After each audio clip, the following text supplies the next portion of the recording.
I never knew much about my grandpa's time in Vietnam. He didn't talk about it, not to my dad, not to anyone. But after he passed, we found a dusty box in his attic labeled, BCC. Tapes 1969. Inside were reel-to-reel film canisters, old, cracked, and heavy with age. The smell of mildew and something else, coppery and foul, hit me the moment I opened it. Along with the films, there was a smaller metal box. It was locked. Being a YouTuber who covers strange mysteries and found footage, this was gold. I borrowed a friend's projector and started going through the reels. The footage was raw: jungle patrols, choppers flying over the tree line, soldiers smoking and joking between firefights. But something was off. On the third tape, labeled, Operation IRONFANG, the camera caught a glimpse of something in the background. A flicker. Wings. I paused the film and rewound.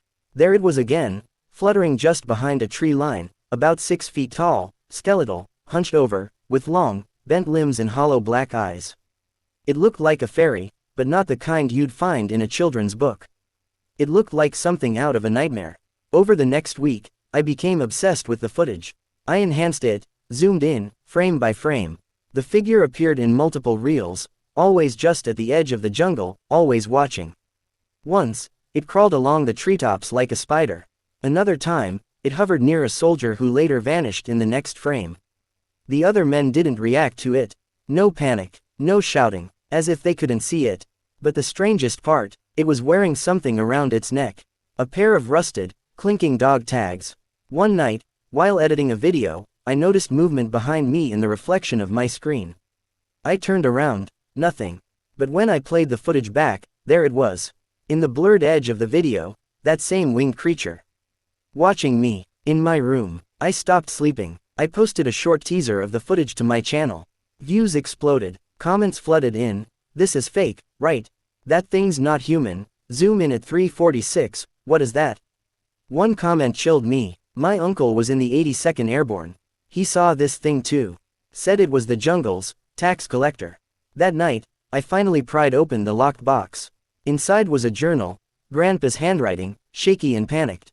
The entries were horrifying. March 1969. We were ambushed. 5 of us left. No bullets. Nothing but jungle and heat. Then I saw her. Wings like broken glass. Said her name was Kelith. Said she'd save us if we gave her what was owed. I didn't understand, but she kept pointing at the men. I said no. I said no. April 1969. They were starving. Going mad. I couldn't let them suffer. She promised it would be fast. Said I could pick who. So I chose Johnson first. He cried the whole night. The next day, he was gone.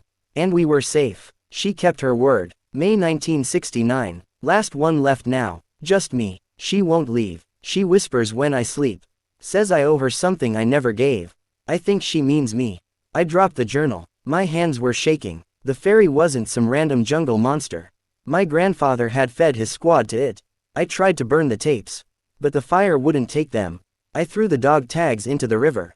The next morning, they were on my pillow. The fairy started appearing in my live streams. In mirrors. In freeze frames of videos I hadn't even uploaded yet. Fans thought it was a new ARG. They kept saying, "This is genius, so real, how do you make it look like it's breathing?" But I wasn't editing it. I was being watched. I researched Vietnamese folklore, old military records, anything that could explain what this thing was. One black site report from 1971 mentioned, non-terrestrial humanoid. Contact in the Quang Nam jungle, classified as hostile entity KL-13, codename, the Bonuing. They knew. I realized then, this wasn't a curse. It was a deal made by a desperate man who didn't want to die alone. And now, the debt was passed to me. In the final entry of the journal, in shaking ink, Grandpa had written, "If you see her, it means she's chosen you next. Run if you want, hide if you can, but sooner or later, you will pay." Last night, I heard something flutter against my window. I live on the 14th floor. And I swear, I heard dog tags clinking in the dark.